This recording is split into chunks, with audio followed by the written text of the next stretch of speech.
Assalamualaikum warahmatullahi wabarakatuh. Bismillahirrahmanirrahim. Break time. Oke. Ada pertanyaan yang lagi-lagi kita akan membahas pertanyaan yang terkadang muncul ya dari orang-orang. Pertanyaannya adalah seperti ini. Sholat, tapi kok masih korupsi? Terus apa fungsinya sholat? Ini nggak usah sholat. Ya. Nah, pertanyaan seperti ini kadang kita jumpai ya ketika seseorang ketika ada seorang muslim yang tiba-tiba diberitakan masuk penjara karena kasus korupsi. Jadi seolah-olah sholat itu tidak ada gunanya, tidak ada fungsinya. Sehingga muncul pertanyaan seperti ini, kok sholat tapi kok masih korupsi? Nah, pertanyaan seperti ini sebenarnya pertanyaan yang salah. Karena ketika seseorang bertanya seperti ini, terkadang niatnya untuk melakukan justifikasi. Padahal seharusnya ketika seseorang bertanya seperti ini, itu tujuannya justru untuk memverifikasi, harusnya seperti itu. Nah, karena itu kita akan mencoba menelaah benarkah pertanyaan seperti ini, dan benarkah bisakah dijadikan justifikasi ya pertanyaan seperti ini. Pertama, jika kita mencari di Google ya, itu sudah banyak penelitian tentang manfaat sholat yang luar biasa. Manfaat secara fisik, secara mental, sosial, spiritual ya. Semuanya itu mengandung manfaat. Jadi tidak mungkin sesuatu yang bermanfaat itu tidak ada manfaatnya ya. Ketika sesuatu yang bermanfaat tidak terasa manfaatnya, itu yang salah bukan manfaat dari objek tersebut, tapi mungkin kita yang belum paham tentang manfaatnya. Ibaratnya seperti obat memiliki manfaat, tapi kalau kita tidak tahu fungsi manfaat dari obat tersebut ya, maka tidak ada gunanya.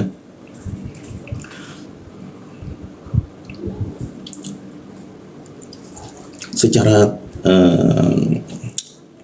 dari sudut psikologi ya, sholat itu sebenarnya doktrin.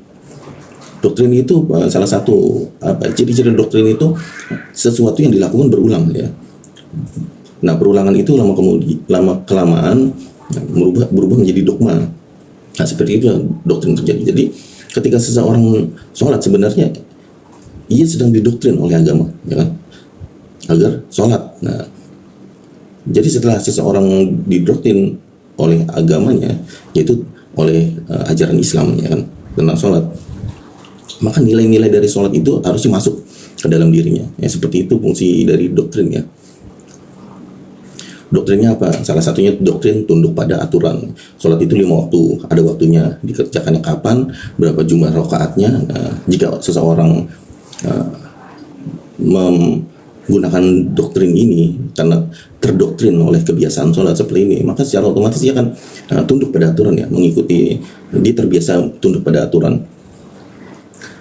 Kemudian ada juga dari sholat itu ada doktrin tentang berbuat baiknya. Berbuat baik di sini ketika seseorang masuk ke masjid tidak mungkin yang marah-marah. Bahkan orang yang marah-marah di luar masjid ketika berada di dalam masjid, semua akur ya. Semua akur karena tidak mungkin sholat dalam keadaan marah ya, seperti itu. Jadi, ketika seseorang melaksanakan sholat secara otomatis ia dipaksa dengan doktrin keterpaksaan ini agar menjadi baik ya, seperti itu. Lalu ada juga doktrin agar takut berbuat buruk ya. Nah, doktrin rasa takut berbuat buruk ini biasa disebut dengan self regulation, yaitu kemampuan diri untuk menahan dari sifat buruknya. Kenapa? Karena ketika seseorang sholat, pasti salah satu pemikirannya kenapa ia sholat adalah ia takut jika tidak sholat dosa. Nah, sifat seperti inilah yang membuat seseorang akhirnya mampu tunduk ya pada rasa takutnya. Kemudian ketika seseorang sholat, sebenarnya ia sedang melatih alam sadarnya, yaitu akal, mengontrol akalnya. Jadi orang yang sholat itu sebenarnya sadar, dalam keadaan sadar. Bahkan menurut kembali dalam penelitian neuroscience ya, itu pada prefrontal cortex itu ketika seseorang sholat, maka bagian otak itu akan aktif. Nah, fungsi dari bagian ini adalah untuk kesadaran. Jadi ketika seseorang sholat sebenarnya ia sedang sadar dengan kesadaran yang maksimal ya. Bahkan menurut penelitian puncak kesadaran tertinggi itu terjadi ketika seseorang sholat. Artinya sebenarnya ketika seseorang sholat itu ia sedang melatih otaknya untuk berpikir rasional.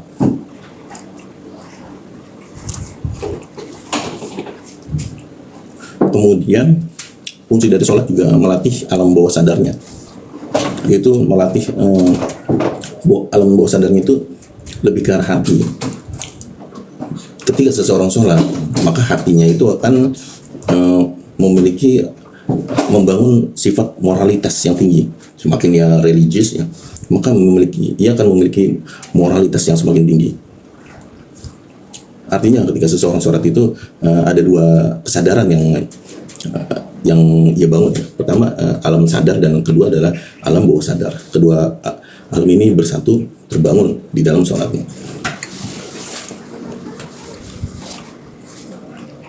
Kemudian yang paling inti dari doktrin itu sebenarnya adalah neurolinguistic programming, yaitu pemrograman ulang pemikiran. Nah, karena alam sadar dan alam bawah sadar itu bersatu, bersinergi dalam sholatnya, maka secara tidak langsung otaknya akan terprogram dengan aktivitas-aktivitas dari sholat tersebut ya.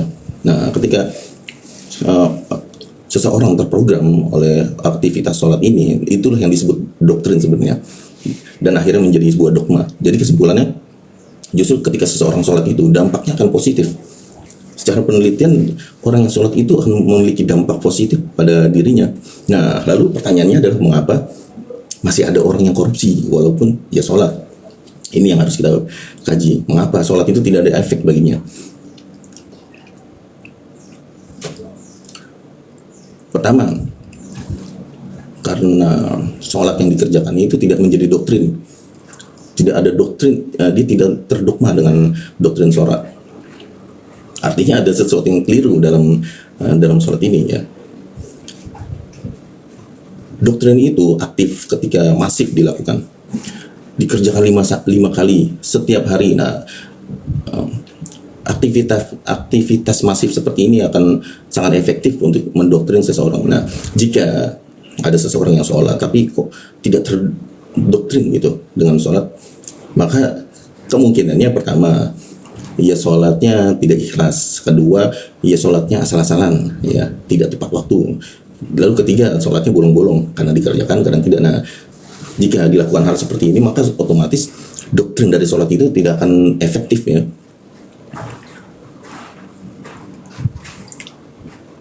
Jadi ketika orang yang seperti ini, yang sholatnya masih jarang, kadang ingat, kadang lupa ya, itu ketika ia sholat, maka alam sadarnya itu tidak bekerja. Jadi ketika ia sholat itu pikirannya akan melayang, memikirkan apa, mungkin memikirkan dunia seperti itu ya, karena tidak terbiasa dan tidak sadar. Ia sholat itu tidak dengan kondisi sadar sebenarnya. Jadi akalnya itu tidak berada dalam tubuhnya yang sedang sholat itu alam sadarnya. Kalau dibahasakan itu tidak khusyuk. Jadi sholatnya itu tidak khusyuk. Dari awal sampai akhir itu pikirannya kemana ya, seperti itu.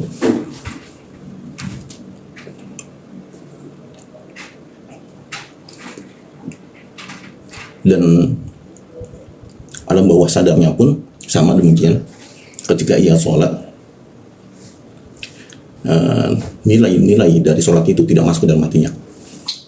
Jadi moralnya itu tidak terbangun, sehingga orang tersebut sholatnya, tapi alam sadarnya dan alam bawah sadarnya itu tidak dapat mengambil nilai dari sholat yang dikerjakan. Karena hati dan pikiran itu tidak ada di tempat ia sholat.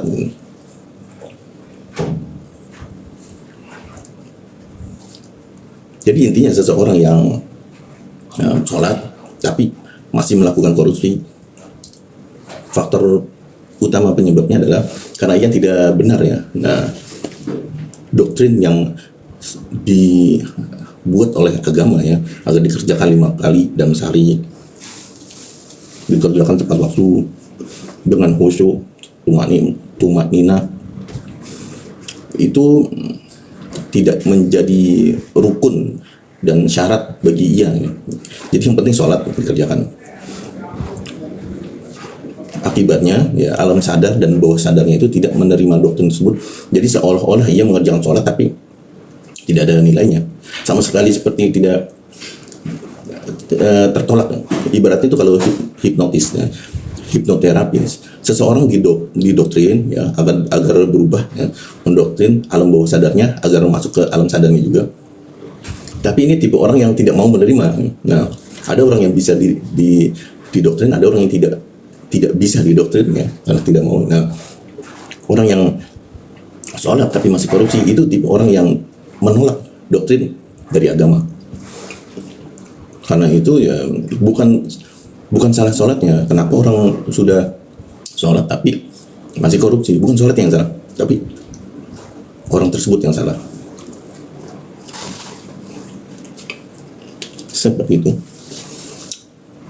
Kita akhiri. Alhamdulillah. Jangan lupa mampir ke channel Rusdi ya di YouTube, Rusdi Hikmah. Di Instagram juga sama.